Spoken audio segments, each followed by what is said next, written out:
Merry Christmas, everybody. I'm Garrett. I'm Ethan. We're the 11 Bang Bang channel here, and yeah, we just kind of wanted to make a video talking about some things. If you haven't noticed, we've got a new studio, and it's kind of a cool little setup. This building was, well, I'll just tell you right here. I'll show you a picture. This picture was taken in 2006, and this picture right here is a street view of our town from 1885, and this building is at the end of the street. So, yeah, this building was built in 1875. It's a very old building, kind of cool, a lot of history to it. Today we're here to talk about Christmas. Yeah. Are you excited for Christmas? Oh, yeah. What's Santa Claus going to bring you for Christmas? Probably some socks. I need some socks. Socks are hard to come by these days. And underwear. Yeah. But anyhow, yeah. Maybe, hopefully ammo. Ammo would be nice. Ammo. What we're here to talk about today is some special gifts that have been passed down through our family, through the generations. This gun right here is a Stevens Model 59A that our great-grandpa purchased when he came home from World War II. And this gun was made in the 40s, so he probably bought it used. And this was his shotgun, his only shotgun that I'm aware of, that he used up until until he died in the 90s. This was his pheasant gun.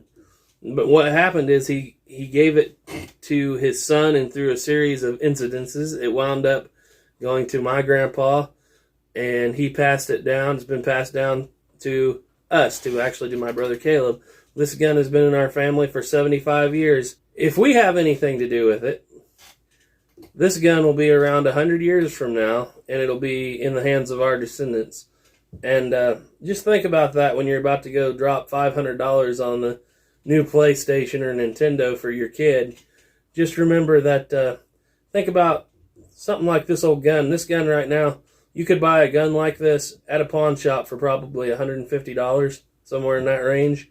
And it's going to last forever if you take care of it. And it won't go down in value. It'll never go down in value unless it gets beat up. Yep. But that's something else we were talking about. You know, as far as giving firearms as gifts, firearms make good gifts. They're also good investments because they really do not depreciate in value. The only firearm we were talking about last night that we could think of that's actually gone down in value has been the AR15 platform. And that's because of companies like Palmetto State Armory and DPMS going and taking and just mass producing them, because back in 2004, 2005, you couldn't touch an AR-15 for under $1,000. The joke was, if you went and bought an AR-15, your wife divorced you because you spent an entire paycheck on it. If you went and bought an AK, she was indifferent because she didn't care because you only spent half a paycheck. But if you went and bought a Mosin Nagant, she was so busy oohing and on over the ring you bought with the other $900 that she really just didn't care.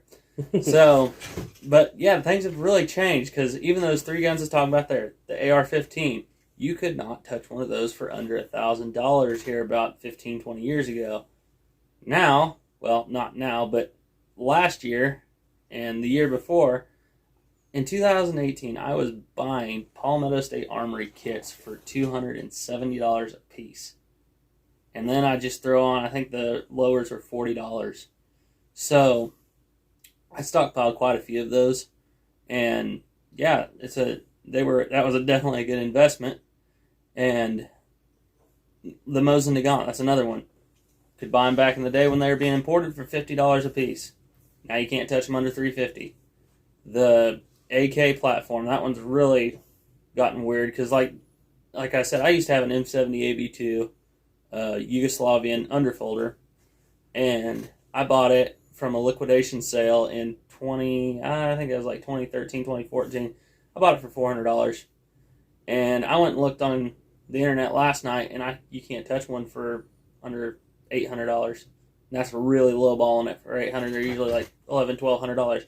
So yeah, not that you want whoever you're giving a firearm to sell it, because like I said, they become family heirlooms. But they never go down in value. Another thing, if you buy a gun like this to give to a family member or some kid you know, this is not a straw purchase so long as you buy it for yourself and then give it away. You don't use their money. It's not them buying it. You're buying it and you're giving it away. That's not a straw purchase, so it's perfectly legal. Yeah. I think the legality on that is actually I think it is. Don't take this to the bank, but I think it's if you buy a firearm with the intent as a gift, it's not a straw purchase as long as they're not a felon. Yes. I think that is perfectly legal. But, yeah. Just do your homework. If you're going to give a gun to somebody, make sure they're not a felon, because that could come back to bite you. Yeah. So, but guns like this, especially for kids, like this bolt-action 410, you could get them something nicer, of course, but this is a very cheap investment, and it's just going to they probably gave $25 for this back in the 40s. And, here we are. It took 75 years or so, but this gun's worth $150. These things are never going to go down in value if they're took care of. And another thing is, it's just a great excuse if you get a kid a shotgun to take them hunting. Yep. And spend time with them. Make memories. If you buy someone a PlayStation 5 this year, I guarantee you're probably not going to be making memories with your grandkid on the PlayStation 5, okay? You will be making memories if you get out there, teach them to respect this gun safety, take them hunting. That's what my grandpa did with me. And he gave me a 410 at a very early age, and I learned gun safety from that. But just bear in mind that when you get something like this, if it's took care of and it's not sold, this thing could go down to your descendants for 100 years and still be just as operational as it is today. Even further, I'm trying to think. I don't got any here. At my house, I have a Brown Bess short land pattern. The only real problem with it is that it has been converted to percussion cap, obviously, and the stock is broken. And that thing is over 200 years old. So firearms are not like cars. That's another thing. As soon as you drive a car off the lot, it starts losing value. Take, for example, this German Dreise, or if you're German, Dreise. It is clear. Pistol. Yes, it is clear. This thing was made, if I remember right, in 1909.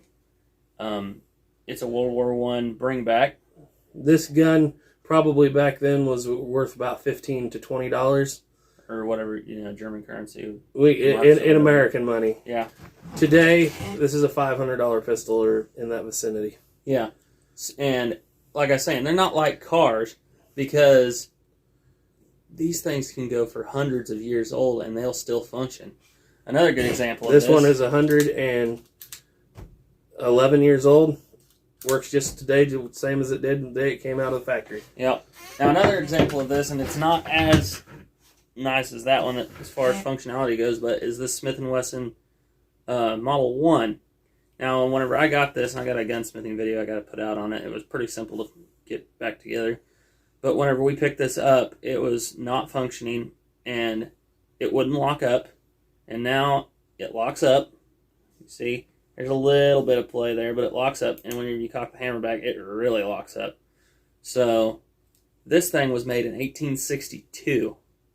Still functions just fine. Still functions a little bit of gunsmithing, and it works just fine. You want to talk about investment? This gun was worth around $11 when it came out, and it's taken it a long time, but it has gone up to exponentially. Now, yeah, it's gone up a lot. Yeah, but for forever, these things were dirt cheap because everybody's grandpa had one.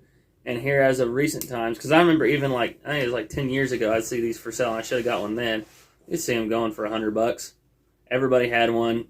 There were just tons of them everywhere.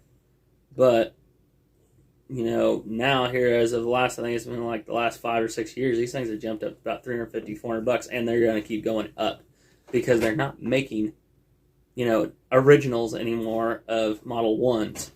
So there is that. Guns that took 50 years to begin to climb in value, in the last 20, 30 years, jumping, 30, 40% in value just because the last 30 years it has accelerated so much.